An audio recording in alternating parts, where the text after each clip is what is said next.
안녕하십니까. 1993년부터 지금까지 공모전을 도전해서 58회 수상 실적을 가지고 있는 현업 디자이너 배응선이라고 합니다.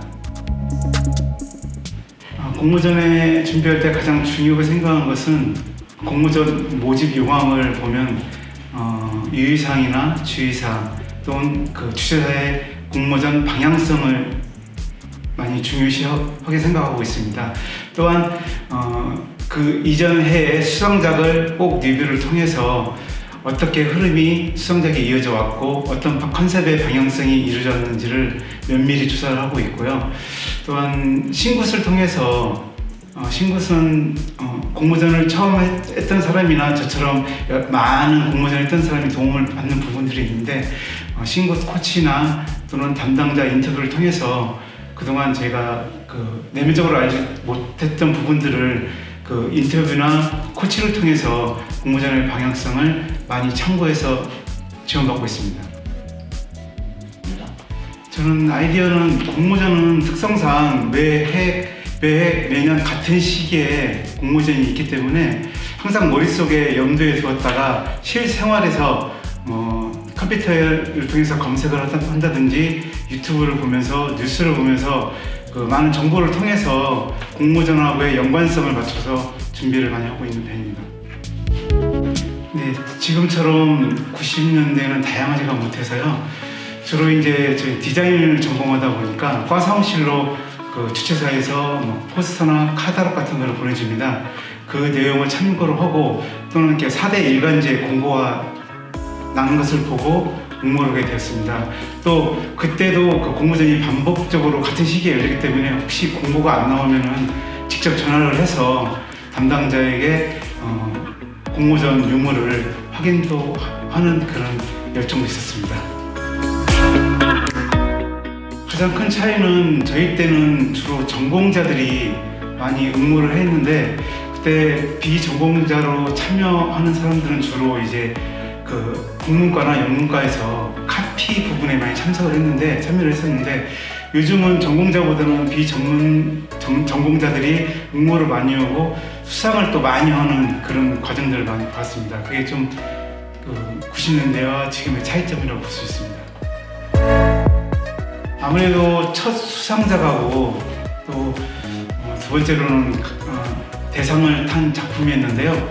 첫 수상작으로는 93년도에 한국일보의 그 특별 공모 주제가 더불어 함께 사는 세상이었습니다. 근데 그 93년 그 당시에 가장 큰 사건으로 아시아나 항공기가 해남의 마천마을에 추락하는 사고가 일어났거든요. 그 사건으로 인해서 그 구조대원들이 오기 전에 마천마을 사람들이 먼저 그 현장에 가서 많은 인명을 구했다는 뉴스를 듣고 이 주제하고 더불어 함께 사는 세상이 맞다 싶어서 그때 담당 교수님한테 아이디어를 말씀드렸더니 이 내용은 직접 현지에 가서 인터뷰를 하고 사진을 찍어서 광고를 만드는 게 좋겠다라는 아이디어를 주셔가지고 그때는 지금처럼 교통편이 좋지 않아서 저는 이제 전주에 있었거든요. 전주에서 광주로 고속버스를 타고 가고 광주에서 목포에서 해남으로, 해남에서 다시 또 마을버스 타고 마천마을까지 거의 한 8시간 정도에 거쳐서 도착을 했거든요. 그래서 그때 당시에 그 구조작업에 참여했던 마을 어르신 한 분을 인터뷰를 통해서 사진 촬영을 하고 그 주제로 공모전을 내서 은상을 수상을 했고요. 두 번째 또 기억에 남는 것은 그 해양환경 공모전에서 대상을 받은 작품인데 우연히 TV를 보다가 인기 프로그램 중에 하나인 냉장고를 부탁해라는 프로그램을 보면서 냉장고를 부탁해 해자를 바다의 자로 쓰면은 풀 수 있지 않겠나 해서 바로 작업에 들어갔고요. 30분 만에 작업을 완료를 한 다음에 바로 제출을 했습니다. 보통은 머릿속에 있는 거하고 실제 화면상에 옮겼을 때 이미지나 카피, 헤드라인이 전반적으로 바뀌는 게 대부분인데 이거는 삼박자가 30분 안에 그냥 다 끝나서 바로 제출을 했고 대상이라는 큰 상을 받아서 이게 가장 기억에 남습니다. 공모전의 계기는 제가 고등학교 때부터 미술부를 활동을 하면서 남한테 보여주는 걸 좋아하고 공모전을 좋아했습니다. 그래서 그때부터 포스터를 내기 시작했고 도내 대회에서 뭐 최우수상, 우수상 많은 수상을 해서 대학도 원래는 제가 회화를 전공을 했었는데 그 주위 사람들이 회화보다는 디자인 쪽이 맞겠다 싶어서 디자인을 전공하게 됐고요. 또 대학 이후에 대학 다닐 때부터 이런 적극적으로 했던 이유는 지방대라는 한계성을 좀 벗어나기 위해서 스펙을 쌓는 과정에서 공모전을 준비했고 또 그게 또 계기가 돼서 지금까지 또 진행하고 있습니다. 네, 도움이 많이 되고 있습니다. 제가 초창기 대학 졸업 전에 졸업반이 있을 때 그 면접을 봤는데요. 그때는 수상 실적이 세 가지가 있었는데 제가 이력서 밑에 칸이 너무 많이 남아 있어서 제가 도전했던 공모전들을 한 20줄을 쭉 쓴 기억이 있습니다. 그것을 그 면접하시는 분이 좋게 보셔가지고 보통은 수상 실적만 쓰고 내는 게 대부분인데 저 같은 경우에는 응모를 했던 뭐 제1기획, LG에드, 대웅기획 이런 것들을 저는 쭉 나열해서 이력서에 썼거든요. 근데 그것을 좋게 봐주셨더라고요. 아무래도 공모전의 가장 큰 매력을 꼽자면은 저 같은 경우는 지금 현업에서 아직도 지금 디자인을 직접 하고 있거든요. 그 다음에 이제 광고주하고 의견을 서로 교환을 할 때, 일방적으로 광고주의 의견이 디자인에 접목되는 경우가 상당히 많습니다.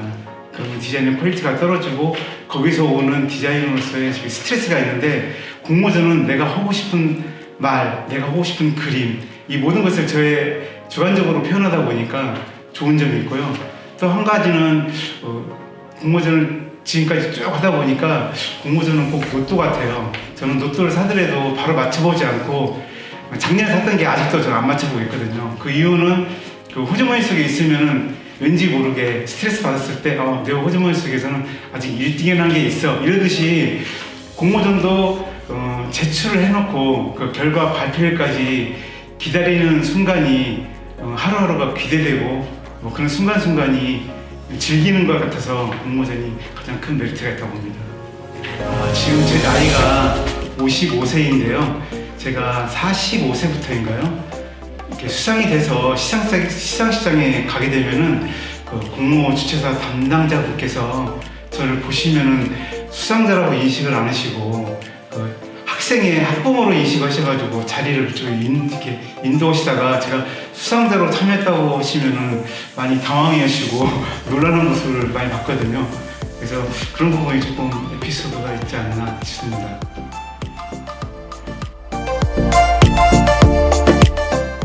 제가 2년 전에 집사람하고 같이 저녁을 먹다가 그 공모전 상 얘기를 꺼내다 보니까 내가 과연 상을 몇 개나 탔을까라는 얘기가 시작돼서 집에 와서 제가 자료를 쭉 보니까 45개 정도가 되더라고요. 그래서 이것을 개인전을 하면 어떨까라는 생각이 들어서 인터넷 검색을 해보니까 시각 쪽에서 개인전을 하는 경우에는 일러스트 부분을 빼놓고는 거의 하지 않는 경우가 많더라고요.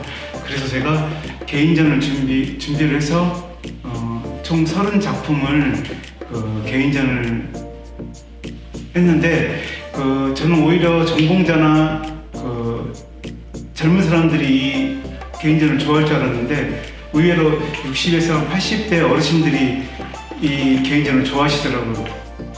그래서 제가 왜 좋아하시는지, 왜 좋은지를 여쭤보니까 다른 전시회에 가보면은 본인들이 이해 못하는 부분들이 많이 있었는데 이것은 주로 공익적인 내용들이라 본인들도 쉽게 이해하고 공감할 수 있는 내용이라고 좋아하셨다고 말씀하시더라고요.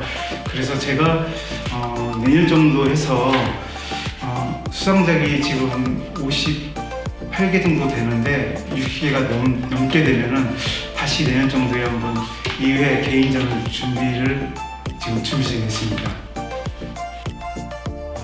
제가 이전에도 말씀을 드렸다시피 요즘 공모전에 전공자보다는 비전공자들이 많이 참여하고 있거든요. 다양성이 있는 면에서는 좋은 면이긴 한데 광고 시장의 발전을 위해서는 광고나 디자인을 전공하고 있는 사람들이 좀 더 적극적으로 좀 더 많이 이 공모전에 도전해서 좋은 성과를 냈으면 좋겠습니다. 예비 광고 공모전 도전자 여러분, 화이팅!